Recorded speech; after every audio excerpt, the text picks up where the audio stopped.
Matthew Hatfield and the evil basketball coach. Blast you, Ed Young!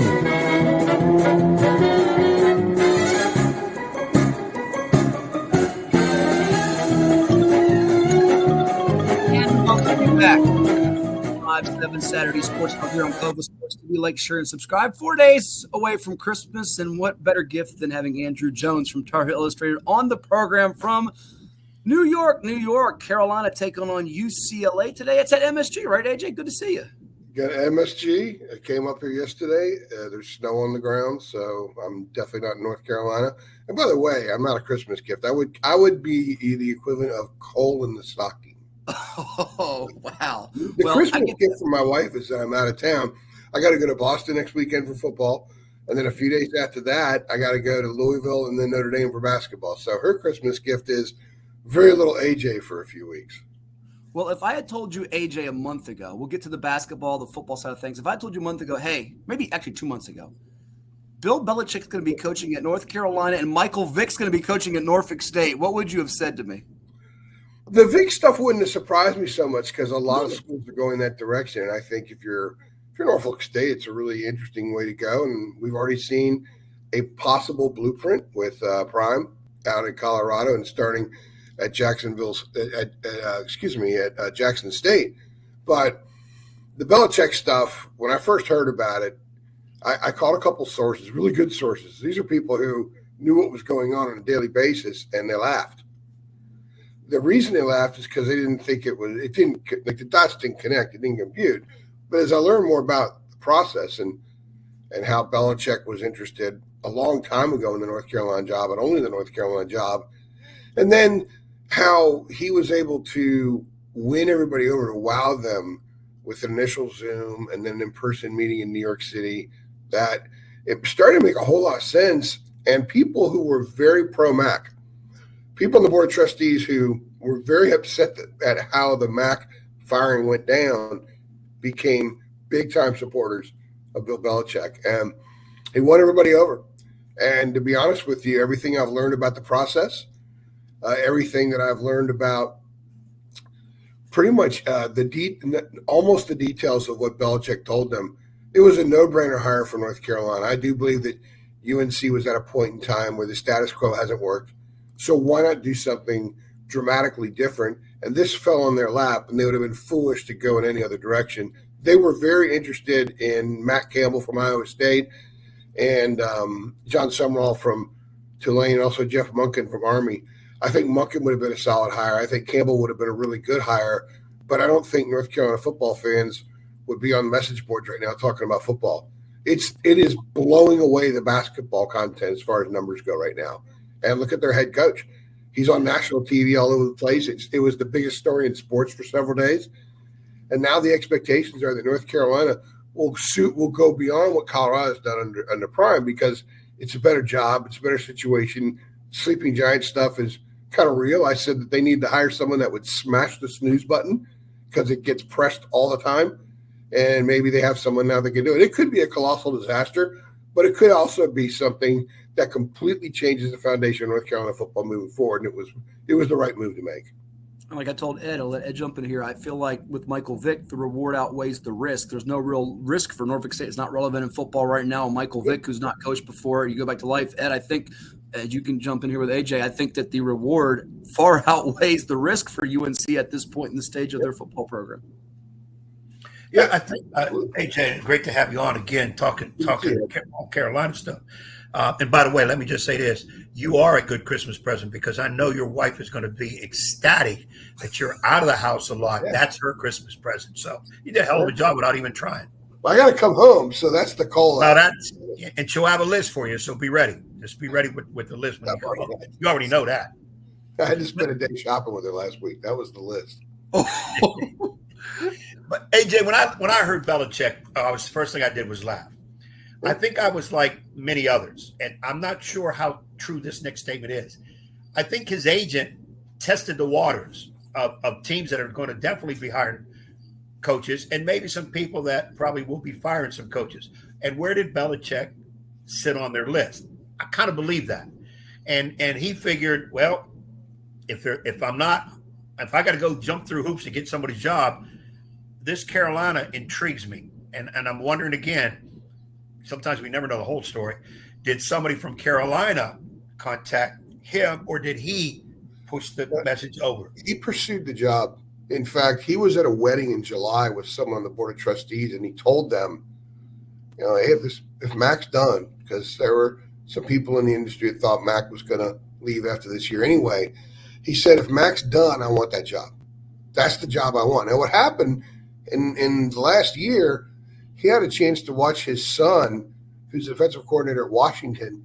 He had a chance to watch that program a lot and see what Jed Fish is doing there, who runs the program a little different than the traditional Dabo Sweeney college program. There's a little pro element to it, but he's Jed Fish. He's not Bill Belichick or Nick Saban. So he had a chance to be around college football. He went and saw some of the games. He watched practices. He visited some of his buddies, and he got to see football through a different lens. And he has an attachment to North Carolina in that his dad was an assistant coach there in the 50s. And let's keep in mind, the first position coach Lawrence Taylor had in college was Bill Belichick as his linebacker, in the NFL. Bill Belichick was his linebacker coach with the Giants. So think about it. He mentored the greatest defensive player in the history of the sport, a guy who completely changed the game. He mentored him. And at that time, Carolina was producing a ton of NFL players, a lot of offensive linemen and a lot of defensive players.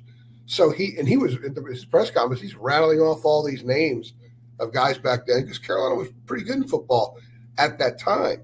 And so he told someone on the board of trustees at a wedding in July, I want that job. There were, from what I know, and I think I'm pretty well sourced on this, there were no other jobs he was interested in. The stuff about the Jets, that has not been I have not found any sources to confirm that at all. That was after the fact. Why didn't that come out before?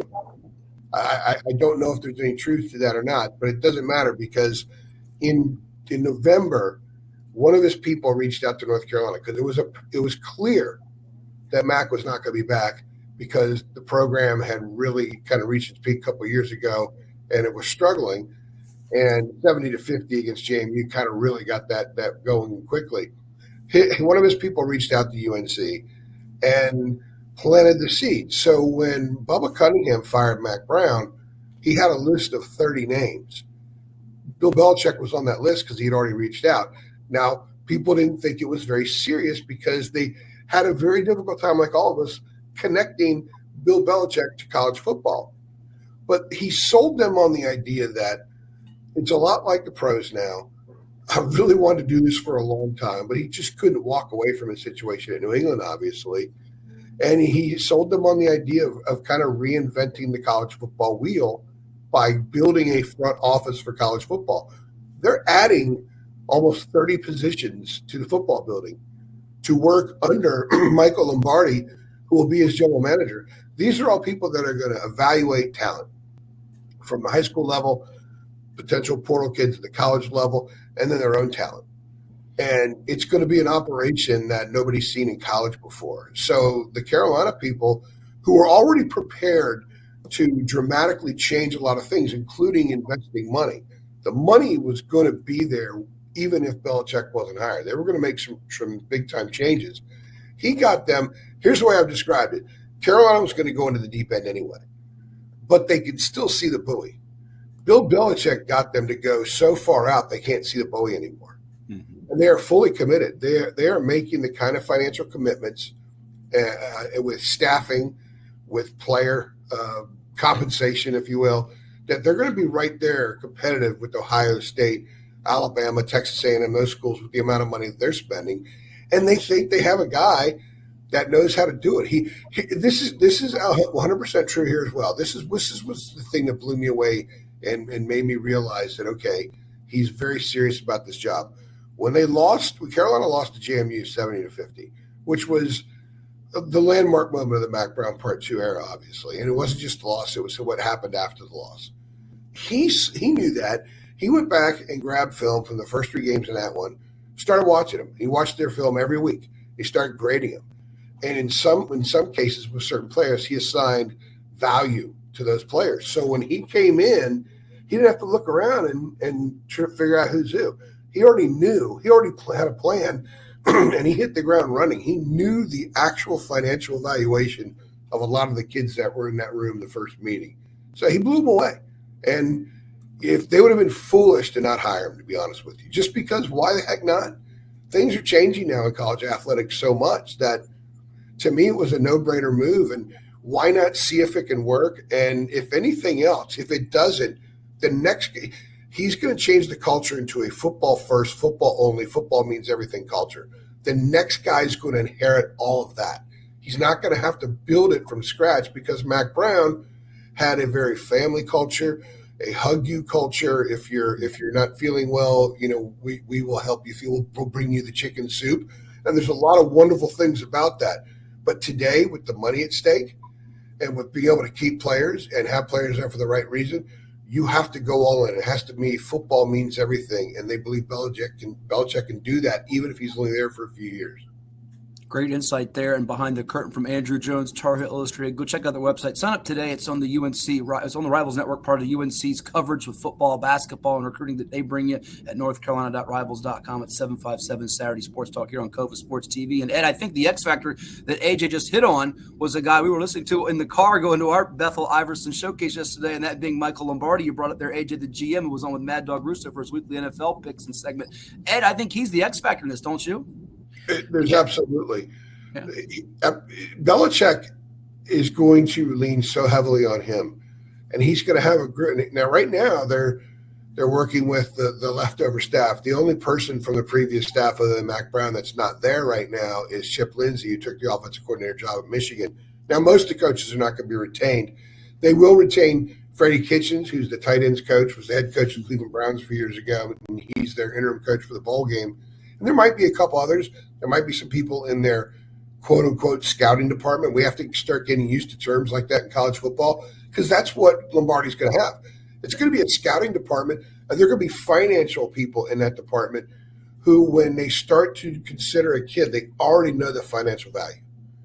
Because these days, the financial number attached to a kid is every bit as important as his pass blocking grade, as his how many receptions, what kind of route runner he is. It is all the same thing. So now they're going to have a staff of at least 10 people who strictly deal in finances.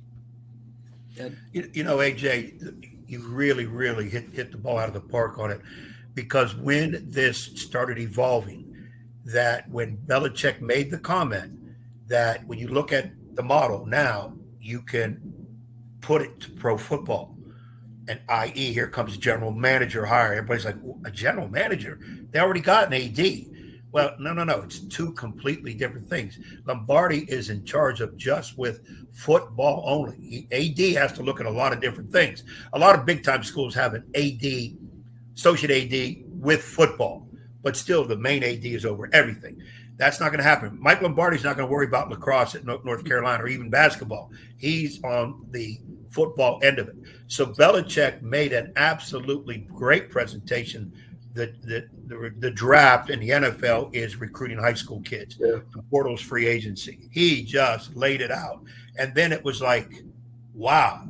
Because the other thing I thought of, and this happens a lot, and you probably noticed, when a school fires a coach, you look at the profile of the coach.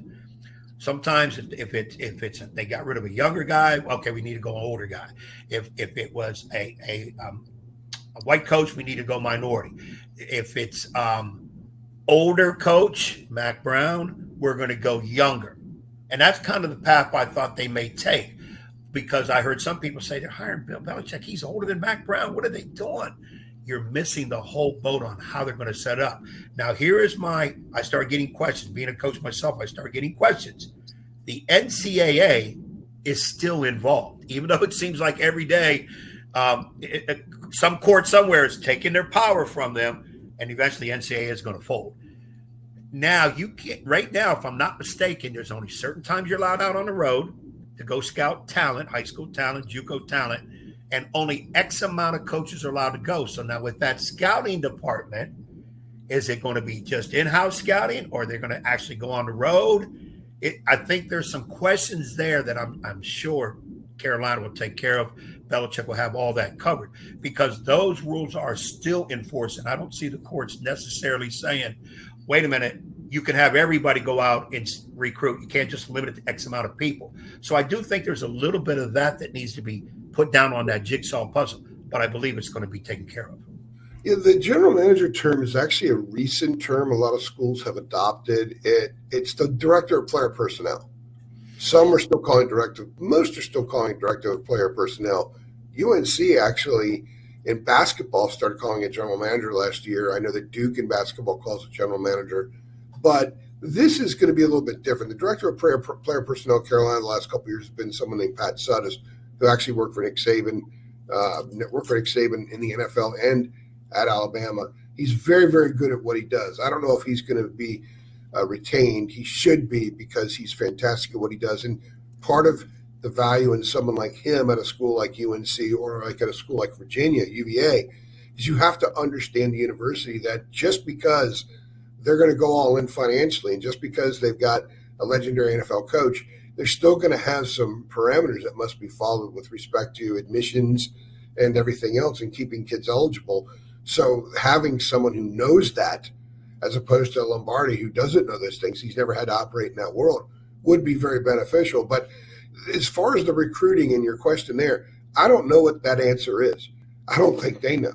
I've been told that they came in and hit the ground running so hard that they're kind of learning the rules as they go along.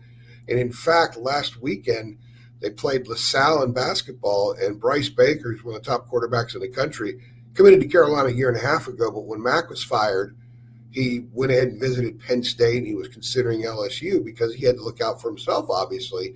He's an in-state kid. So he had announced that morning that he was, or maybe the day before that morning, that he was going to stick with his commitment to North Carolina. Now, he didn't sign on signing day, obviously.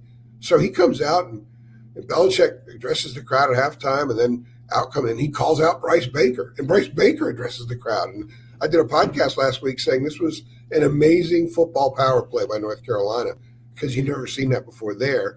It kind of looked like something from some over-the-top Hollywood movie that the recruit's addressing a crowd of 20,000 people in an arena. But it happened, and he was great at it. And my question was, wait a minute, has he signed yet? Because if he hasn't signed and he's talking to the crowd, then Belichick just committed his first NCAA violation. Well, I looked into it, and he did an auto sign. He was on campus that morning, and he signed that morning. But that's where we are now. We cover recruiting, and the portal is recruiting. Now, the portal's a lot different. There are rules about when you can talk to a kid and when you can't. You cannot talk to them directly unless they're officially in the portal. So that's something that should be pretty easy to know and learn. And they have to rely on their compliance people to make sure these kids are in if they talk to them. But that's something that we're monitoring to make sure that they know what they're doing, because I've been told that they're sort of flying by the seat of their pants, and Belichick may have a rule book in this pocket, but it's not open all the time. That's a figure of speech. So he's learning it. But I guess for him, fortunately, it's not a Wild West on high school recruiting. There are a lot more rules with high school recruiting, as you guys know. You've been around it for so long. So it's going to be interesting to see how this plays out. It's going to be interesting to see how collegial he gets with terminology and how they host kids. Because one of the things I joked about when this was about to happen, and it was in the process of happening for 4 days, it took 4 days for the attorneys to go over every line. And by the way, that 400-page manifesto is not true, never happened. It was just garbage out in the media. A lot of stuff was very poorly reported on this. A lot of it was very inaccurate and not even true at all. So where was I going with that? I think I just put myself on it. It was, the idea of him taking a photo with a kid and his family, some impromptu visit from a 16-year-old offensive lineman from Oxford, North Carolina. He's got to point to him in the photo like we see on social media. He hasn't pointed yet in any of the photos. So I thought that would be probably the hardest thing for him to do. It seemed like it would be very un-Bill Belichick-like. Yeah, we'll finish up with you here. We've talked so much football here during its basketball season right now with UNC's hoops team. You've got it up on the site. People can check it out. It's a facing a pre-Christmas must-win game today against UCLA. I've watched this team, and you've watched them a ton here, and it feels like, and I know Ed, this is what we talked about off air and on air a little bit, that every time we put on a Carolina game, they're getting down 10, 15, 20 points. Go to those games they played Dayton and Michigan State and so forth out in Mountain. They're getting down even the other night against Florida, and they have to come roaring back behind R.J. Davis. Their front line is not as solidified in terms of its production as maybe some recent years with Armando Bacot when they had him, but why is this a must-win game today, A, and B, how do they solve this getting behind out of the blocks so many times in these games? The second question is a great question. They have no answers. Okay. I asked Hubert after the game Tuesday, the Florida game. They were down 28-12. They were down by 17 twice in the first half. He's got no answers and says he has no answers right now, basically. And there were a couple times. One time, when he was asked about some of these problems, he paused for 13 seconds in the postgame press conference. The next question in his answer, he paused for 9 seconds. He's got no answers. Wow. Players have no answers. My column the other day was, I don't know, after the game. R.J. Davis, why is this happening? I don't know. Elliot Cadeau, why is this happening? I don't know. Seth Trimble called it an SHIQ show. He actually said, he said the full word. He said, that's what we are. They're a mess right now, to be kind. And they have answers on the roster. The roster shouldn't be as bad as they are. And they have more talent up front than the production that they're getting. They've gotten so far away from playing the way they should. A lot of people have been diplomatically critical of the way they've played, and that criticism obviously is of Hubert Davis. But getting behind early, they've played 6 games that are quad win games.